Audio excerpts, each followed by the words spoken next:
पापा देखो मैं जीत गई। अरे वाह, मेरी बिटिया टॉफी लेकर आई है। टॉफी नहीं पापा, इसे ट्रॉफी कहते हैं। हाँ हाँ, वही वही। वैसे किस चीज में जीती बिटिया रानी ये टॉफी? पापा वो स्कूल में ना मेहंदी लगाने की प्रतियोगिता हुई थी। पता है, सारी लड़कियों में सबसे अच्छी मेहंदी मैंने लगाई और इसीलिए मुझे ये इनाम मिला है। ये है राधे श्याम और उसकी बेटी कोमल। राधे श्याम गाँव में रहने वाला एक सीधा साधा किसान था। उसकी पत्नी का नाम सरला था।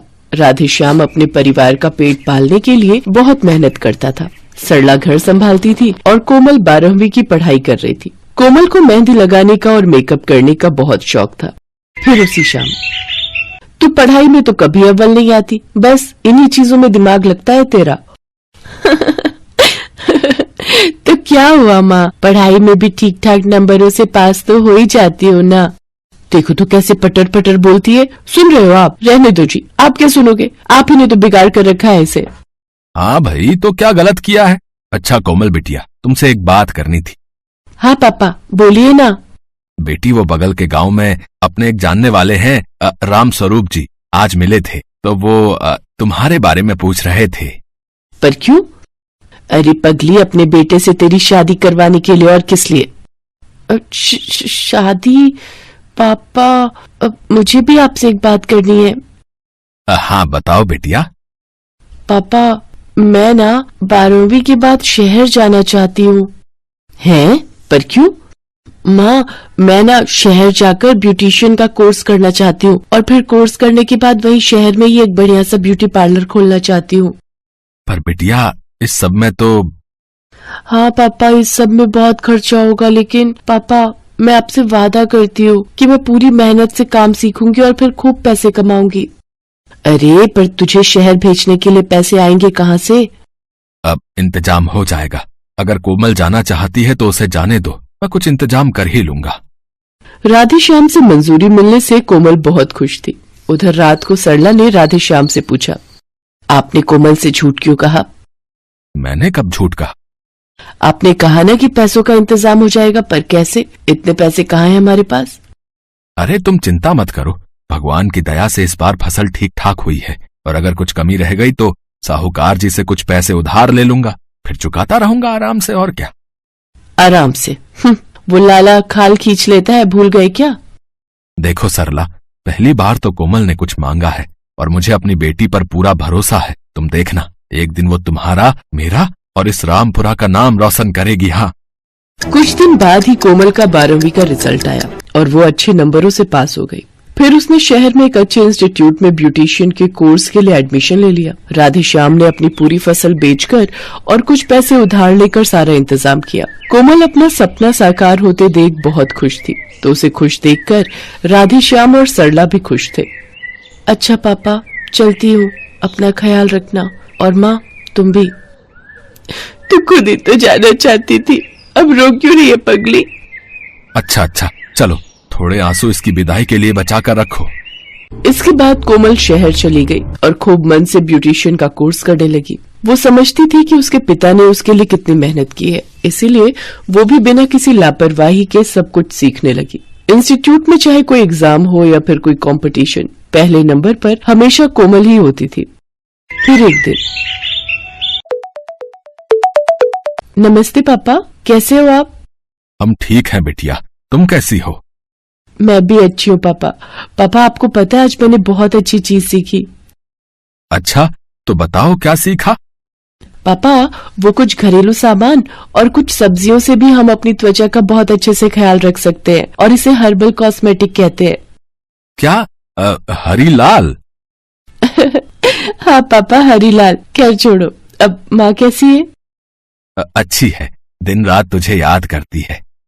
बस पापा, अब कुछ ही दिनों की बात है। कोर्स पूरा करके जब मैं अपना पार्लर खोलूंगी तो खूब पैसा कमाऊंगी, और फिर आप, मैं और माँ सब एक साथ रहेंगे। ठीक है बिटिया, पर अभी तुम इतना सब मत सोचो और खूब लगाकर अपना काम सीखो। अच्छा। कोमल की बात सुनकर राधे श्याम हंसा जरूर था, लेकिन उसे कोमल ने एक और नई टेंशन दे दी थी। कोमल ने फोन पर कहा था कि वो शहर में अपना पार्लर खोलेगी, यानी उसे दुकान का एडवांस और सामान वगैरह खरीदने के लिए और पैसे चाहिए होंगे। ये बात सोचकर राधे श्याम गहरी सोच में पड़ गया। उसे उदास देखकर सरला ने उससे पूछा, क्या हुआ जी, कुछ परेशान लग रहे हो? सरला, कुछ और पैसों का इंतजाम करना पड़ेगा। क्यों, क्या हुआ जी? अरे, अपनी कोमल का कोर्स खत्म होने वाला है, तो वो शहर में ही, वो क्या कहते हैं, वो हाँ, अपना ब्यूटी पार्लर खोलना चाहती है। तो सामान वगैरह के लिए उसे शुरू में तो कुछ पैसे तो चाहिए ही होंगे ना भाई। अरे पर शहर में क्यों, वो अपनी दुकान यहाँ गांव में नहीं खोल सकती क्या? अरे कैसी बातें कर रही हो। अच्छा बताओ, अगर कोमल ने गांव में ब्यूटी पार्लर खोल भी लिया तो यहाँ कौन जाएगा उसके पास? उसने बताया मुझे, शहर में पूरे 100 रुपयों में तो बाल काटते हैं और सजाने संवारने के पूरे 1000 रुपए लेते हैं ब्यूटी पार्लर वाले। हाँ, अब बताओ, तुम करोगे खुद पर इतना खर्चा? ना बाबा, इतना महंगा, हम तो घर पर ही सज लेते हैं। हाँ तो बस, तुम्हारी ही तरह गांव की बाकी औरतें भी उसकी कला की कद्र नहीं जान पाएंगी, इसलिए जरूरी है कि वो वहीं दुकान खोले। शहरी औरतें खूब जाएंगी अपनी कोमल की दुकान पर। खैर, मेरे मन में एक विचार था। हाँ बताओ, वैसे भी अब बचा ही क्या है? मैं सोच रहा हूँ कि जो पैसे हमने कोमल की शादी के लिए जोड़े हैं ना, अब उसे वही पैसे दे देते हैं। राधेश्याम की बात सुनकर सरला ना तो हाँ कह पाई और ना ही मना कर पाई, क्योंकि उनके पास और पैसे थे ही नहीं। दोनों कोमल के पैसे मांगने का इंतजार कर रहे थे, लेकिन फिर कुछ ही दिन बाद कोमल अपना पूरा सामान लेकर गांव आ गई। अरे बेटी, सब ठीक तो है ना? तू ऐसे अचानक आ गई, कुछ बताया भी नहीं आने से पहले। हाँ हाँ माँ, मुझे आप दोनों को सरप्राइज देना था। वैसे भी माँ, तुम मुझे कितना याद कर रही थी, तो अब परेशान होने की जरूरत नहीं है, मैं आ गई हूँ और अब शहर वापस नहीं जाऊंगी, यही आप दोनों के पास रहूंगी अब। वो तो ठीक है बिटिया, पर तेरा सपना, तेरा वो ब्यूटी पार्लर। हाँ पापा, मेरा सपना भी पूरा होगा और मेरा ब्यूटी पार्लर भी खुलेगा, पर वहाँ शहर में नहीं बल्कि यहाँ गांव में। है? मैं कुछ समझा नहीं बिटिया, यहाँ गांव में कैसे चलेगा तेरा ब्यूटी पार्लर? खूब चलेगा पापा। जब मैं कोर्स कर रही थी ना, तभी मेरे दिमाग में आइडिया आया कि केमिकल से भरे हुए प्रोडक्ट से तो कोई भी अपनी स्किन को अच्छा कर सकता है और मेकअप वगैरह भी कर सकता है, पर मैं कुछ अलग करूंगी। मैं सिर्फ देसी चीजों का इस्तेमाल करूंगी और उन्हें भी खुद अपने खेत में उगाऊंगी। बात सुनने में तो अच्छी लग रही है बिटिया, पर मुझे तो गेहूं और धान के अलावा कुछ और उगाना आता ही नहीं। पापा उसकी टेंशन मत लो आप, आपकी होनहार बेटी अब सब सीख कर आई है। हम अपने खेत में एलोवेरा, मेहंदी, हल्दी, गुलाब जैसी कई चीजें उगाएंगे और इन सब से मैं खुद अपने हाथों से ब्यूटी केयर प्रोडक्ट बनाऊंगी, जो असरदार भी होंगे और सस्ते भी। फिर आप देखना, यहाँ गांव की औरतें भी मेम साहब बनकर निकला करेंगी अपने घरों से। वो सब तो ठीक है, पर बिटिया, गांव की औरतें तुम्हें अपनी मेहनत की सही कीमत नहीं दे पाएंगी। यहाँ तुम्हें कोई फायदा नहीं होगा। अरे, तो ये किसने कहा कि जरूरतें सिर्फ शहरों में ही पूरी होती हैं? अगर अच्छी चीजों के लिए गांव के लोग शहर जा सकते हैं, तो शहर के लोग गांव भी आ सकते हैं पापा। बस जरूरत ये है कि हम वाकई लोगों को वो क्वालिटी और सर्विस दें, जिससे लोग सीधे हमारे पास ही आए। और वैसे भी अपना गांव शहर से बहुत ज्यादा दूर नहीं है पापा। अगर मैंने जो सोचा है वो ठीक से कर पाई तो आप देखना, यहाँ गांव में ही क्या करके दिखाऊंगी। अगले ही दिन से कोमल और राधेश्याम जी जान से अपने खेत में जुट गए। कुछ ही दिनों में उनके खेत में हर वो चीज मौजूद थी जो स्किन केयर या मेकअप के काम आ सकती थी। कोमल ने अपनी शादी के लिए जोड़े गए पैसों से अपने घर को एक पार्लर का लुक दिया, जहाँ लोगों को वेटिंग में बैठने के लिए कुर्सी नहीं बल्कि खाट दी गई थी। गांव की औरतों को कोमल का ग्राहक बनने में समय नहीं लगा, लेकिन कमाल की बात ये थी कि हर्बल पार्लर की खबर सुनते ही शहर से भी बड़ी तादाद में लड़कियां और औरतें रामपुरा गांव आने लगी, जिससे कुछ ही समय में कोमल की अच्छी खासी कमाई शुरू हो गई और बहुत तेजी से सब कुछ बदलने लगा। मैंने कहा था ना पापा, अपना पार्लर खूब चलेगा। हाँ बिटिया, सच में तुमने कमाल कर दिखाया। सरला, देख रही हो अपनी बिटिया को? जितना मैं 6 महीने में नहीं कमा पाता था, उतना इसने बस 1 महीने में ही कमा कर दिखा दिया।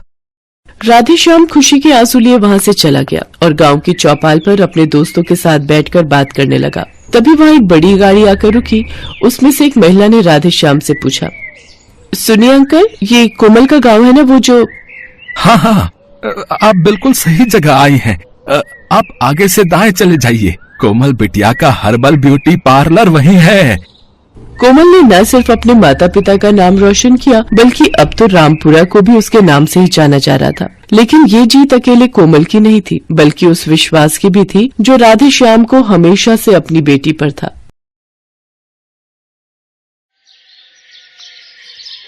दिव्या बेटा, बुआ जी, मौसी और सभी रिश्तेदारों को सामने वाले हॉल में ही भेज दो।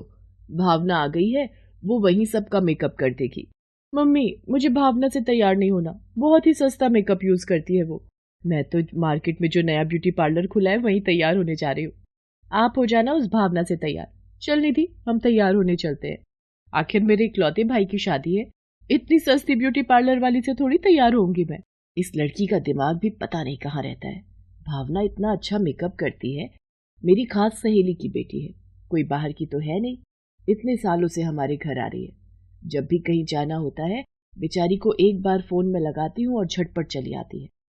आज तक इसने कभी मना नहीं किया मुझे। मैं ही चली जाती हूँ तैयार होने। बहन जी, मुझे मेहमानों के बीच पहले पहुंचना है। मैं जरा भावना से जूड़ा बनवाकर साड़ी पहन लेती हूँ, नहीं तो वैभव के पापा गुस्सा करेंगे कि अभी तक तैयार नहीं हुई। भावना बेटा, एक काम कर, तू पहले मुझे ही तैयार कर दे, बाकी सब रिश्तेदारों को एक एक कर तैयार कर देना। ठीक है आंटी जी, आइए मैं आपका जूड़ा बना देती हूँ। आंटी जी, ये मैं ताजे गुलाब के फूल लाई थी, आपके जूड़े में लगा देती हूँ। आंटी जी, अंकल आपको बुला रहे हैं अभी इसी वक्त। आ रही हो बेटा। थैंक यू भावना, मेरे लिए इतना सोचने के लिए। चल अब तू ना इन सबको भी तैयार कर दे, तब तक मैं वैभव के पापा के पास जाती हूँ। बारात के निकलने का समय हो रहा है, सब मेहमानों को भी देखना है। और तू भी कुछ खा ले, बहुत देर से मेकअप कर रही है। क्या हुआ, इतने परेशान क्यों हो? सब खत्म हो गया सुषमा, ये शादी नहीं होगी। पर हुआ क्या? आप ऐसे क्यों बोल रहे हो? क्या हुआ पापा, सब ठीक तो है? कुछ ठीक नहीं है। मेहता साहब का फोन था, उनकी बेटी पूनम और तुम्हारी होने वाली बहू अपने प्रेमी के साथ भाग गई है। सारी बिरादरी में हमारी बदनामी हो जाएगी। सारे मेहमान आ गए हैं, वैभव की शादी नहीं हुई तो सब मेहमान बातें बनाएंगे। वैभव की शादी होगी और आज ही होगी। मेरी नजर में एक बहुत ही सुशील और समझदार लड़की है। मैंने एक बार पहले भी उसके बारे में जिक्र किया था, पर वैभव को पूनम पसंद थी, इसलिए मैं चुप हो गई। तुम कहीं भावना की बात तो नहीं कर रही? तुम्हारी सहेली की बेटी जो ब्यूटी पार्लर का काम करती है। माँ, तुम भावना के साथ मेरी शादी के बारे में सोच रही हो? वो भावना जो हॉल में सब रिश्तेदारों का मेकअप कर रही है। माँ, मैं ये शादी हरगिज नहीं करूंगा। भावना में कमी क्या है? उसकी माँ मेरी बचपन की दोस्त है। भावना भले ही हमारे जैसी अमीर नहीं, पर दिल की बहुत अच्छी है, और हमारे पास इस बदनामी से बचने का कोई दूसरा रास्ता नहीं है। वैभव, तुम्हारी माँ शायद ठीक कह रही है, तुम्हें भावना से शादी कर लेनी चाहिए। मैंने सुजाता को शादी में बुलाया था, वो पहुंचने वाली होगी। भावना तो यही है, मैं उसे एक अच्छा सा शादी का जोड़ा देकर तैयार होने के लिए कहती हूँ। वो बहुत अच्छी है, मेरी बात मान जाएगी। सुषमा भावना के मम्मी पापा और भावना से सारी बात करती है। वैभव भी बड़ी मुश्किल से इस शादी के लिए तैयार होता है और भावना की शादी वैभव से हो जाती है। सब कुछ अचानक हुआ तो सब कुछ संभलने में वक्त तो लगना ही था। मम्मी, आपने इस भावना की शादी भैया से करवा तो दी, पर मैं इसे अपनी भाभी कभी नहीं मानूंगी, और भैया भी इस लड़की से शादी करके खुश नहीं है। दिव्या गुस्से में पैर पटकती हुई चली जाती है। वैभव भी भावना से शादी होने पर गुस्से में था। तुम इस गलत फहमी में मत रहना कि मैं तुम्हें अपनी पत्नी मान लूंगा। तुम्हें मम्मी शादी करके लाई है, बस उन्हीं से मतलब रखो। मेरे से बात संभालने की कोशिश भी मत करना। भावना, तुम चिंता मत करो, धीरे धीरे सब ठीक हो जाएगा। पर आज तुमने हमारे घर की इज्जत रख ली, इसके लिए तुम्हारा बहुत बड़ा शुक्रिया। भावना सब कुछ हालातों की मजबूरी समझकर चुप हो जाती है। सुषमा भावना को बहुत प्यार करती थी। भावना इसी बात से बहुत खुश थी। मम्मी जी, मैं ब्यूटी पार्लर के लिए निकलती हूँ, कुछ दिनों से पार्लर बंद है तो सभी के फोन आ रहे हैं। हाँ हाँ भावना बहू, काम तो पहले जरूरी है, तुम समय पर जाओ। और हाँ, ये मैंने तुम्हारे लिए आलू के पराठे बना दिए थे, तुमने नाश्ता भी नहीं किया तो ये खा ले। मम्मी जी, आप बहुत अच्छे हो, मैंने जरूर कोई पुण्य कर्म किए होंगे जो आप जैसी माँ समान सास मुझे मिली। मेरी बहू भी तो अच्छी है। चल अब जल्दी से ब्यूटी पार्लर पहुंच, कस्टमर इंतजार कर रहे होंगे। इतना घटिया ब्यूटी पार्लर है, सारा दिन मक्खियां मारती होगी और दिखा तो ऐसे रही है जैसे बहुत बड़ा ब्यूटी पार्लर चलाती हो। दिव्या, भावना अब तुम्हारी भाभी है, उसके लिए तमीज से बात करो। भावना ब्यूटी पार्लर आ जाती है। वैभव के ऑफिस में भी सबको पता चल जाता है कि वैभव की शादी एक ब्यूटी पार्लर वाली लड़की से हुई है। कुछ दिन बीत जाते हैं, सब कुछ ऐसे ही चल रहा था। एक दिन वैभव के ऑफिस की छुट्टी होती है, तभी वैभव के बॉस का फोन आता है। जी सर, गुड इवनिंग। वैभव, तुम्हारी एक हेल्प चाहिए थी। मेरी हेल्प सर? सब ठीक तो है? वैभव, मतलब हेल्प मुझे नहीं, मेरी मिसेस को चाहिए थी। वो आज ट्यूसडे है और बाजार बंद है। मेरी वाइफ ने जिस पार्लर में बुकिंग की थी वो आज क्लोज है। उस पार्लर वाली को कहीं बाहर जाना पड़ा। अब आसपास के भी पार्लर बंद हैं। हमें नजदीकी रिश्तेदारों में आज फंक्शन में जाना है और मेरी वाइफ को साड़ी बांधनी नहीं आती है। मुझे पता चला था कि तुम्हारी वाइफ का ब्यूटी पार्लर है। अगर वो मेरी वाइफ की मदद कर देती है, मतलब तुम्हें कोई परेशानी ना हो तो। अब नहीं सर, आप कैसी बातें कर रहे हैं? भावना को कोई परेशानी नहीं होगी। ठीक है, तो मैं एक काम करता हूँ, अपनी वाइफ को गाड़ी में तुम्हारे घर भेज देता हूँ। सर, मैं खुद भावना को आपके घर ले आता हूँ, आप परेशान मत होइए। ओह, फिर तो बहुत अच्छी बात हो जाएगी। ठीक है, तुम मेरे घर ही आ जाओ। मैंने भावना को इतना गलत बोला है, अब उसे किस मुंह से कहूं कि वो बॉस की वाइफ को तैयार करने के लिए मेरे साथ इनके घर चले। मैंने सब सुन लिया है, आप परेशान मत हो, मैं आपके साथ चलती हूँ। मुझे 2 मिनट बस मेकअप किट रखना है। वैभव भावना को लेकर अपने बॉस के घर जाता है। भावना वहां जाकर बॉस की पत्नी को रेडी कर देती है। भावना, तुम तो बहुत सुंदर मेकअप करती हो। मैं तो अब तुम्हारी परमानेंट क्लाइंट बन गई हूँ। Thank you so much. मेरे लिए बहुत खुशी की बात है कि मैं आपके काम आ सकी। वैभव सचमुच अपने व्यवहार के लिए शर्मिंदा था। वो भावना से सॉरी बोलता है। सॉरी भावना, मैंने तुमसे बहुत गलत व्यवहार किया। नहीं नहीं, आपको मुझे सॉरी कहने की कोई जरूरत नहीं है। देखा बेटा, भावना कितनी अच्छी लड़की है। आखिर मेरी पसंद कभी गलत हो ही नहीं सकती। मम्मी, ये देखो, मेरी फ्रेंड मेरे लिए न्यू कंपनी की ब्लीच लेकर आई है। उसने कहा ये ब्लीच इंस्टेंट है, लगाते ही 5 मिनट में असर कर देती है। कल मेरे कॉलेज का फेयरवेल है, मैं सोच रही हूँ यही ब्लीच लगा लूं। दिव्या, ये ब्लीच अच्छी कंपनी की नहीं है। मेरे पास भी कोई इसे बेचने के लिए आया था, पर इस ब्लीच के बारे में मैंने सुना हुआ था। कई लोगों के फेस पर इस ब्लीच को लगाकर रिएक्शन हो गया और एलर्जी हो गई। तुम अपने काम से काम रखो, बीच में मत बोला करो। मैं यही ब्लीच लगाऊंगी। दिव्या भावना की बात को अनसुनी कर देती है और ब्लीच लगा लेती है, पर ब्लीच लगाने के कुछ देर बाद ही दिव्या के फेस पर एलर्जी हो जाती है और उसका फेस लाल हो जाता है। ये क्या, मेरे फेस पर ये एलर्जी कैसे हो गई? मेरा फेस तो पूरी तरह से लाल हो गया है। उफ, और खुजली भी बहुत हो रही है। मैं क्या करूं? मुझे तो कॉलेज फेयरवेल में पहुंचना है। भावना ने तुम्हें मना किया था कि ये ब्लीच मत लगाओ, पर तुमने उसकी बात को अनसुना कर दिया। अब मैं भी क्या कर सकती हूँ? भावना से पूछो, शायद उसके पास इस एलर्जी को दूर करने का कोई उपाय हो। भावना भाभी, मेरी मदद करो, मेरा तो पूरा फेस एलर्जी से भर गया है। मुझे शाम को फेयरवेल के लिए पहुंचना है। घबराओ नहीं दिव्या, कुछ नहीं होगा। सबसे पहले ये एलर्जी ठीक करने वाली टैबलेट खाओ, बाकी मैं तुम्हारे फेस पर एक पैक लगा रही हूँ, इससे तुम्हारे फेस को ठंडक मिलेगी। भावना इसी तरह दिव्या को कुछ आरामदायक चीजें देती है, जिससे कुछ ही घंटों में दिव्या का फेस बिल्कुल ठीक हो जाता है। थैंक यू भावना भाभी, आप बहुत अच्छी हो। मैंने आपको हमेशा गलत समझा, आपका कभी सम्मान नहीं किया, हमेशा अपमान किया। आप मेरी सबसे प्यारी भाभी हो। सबसे प्यारी भाभी और सबकी प्यारी बहू भी। इतना प्यार देखकर भावना की आंखों में आंसू आ जाते हैं और वो दिव्या को गले से लगा लेती है। Thanks for watching.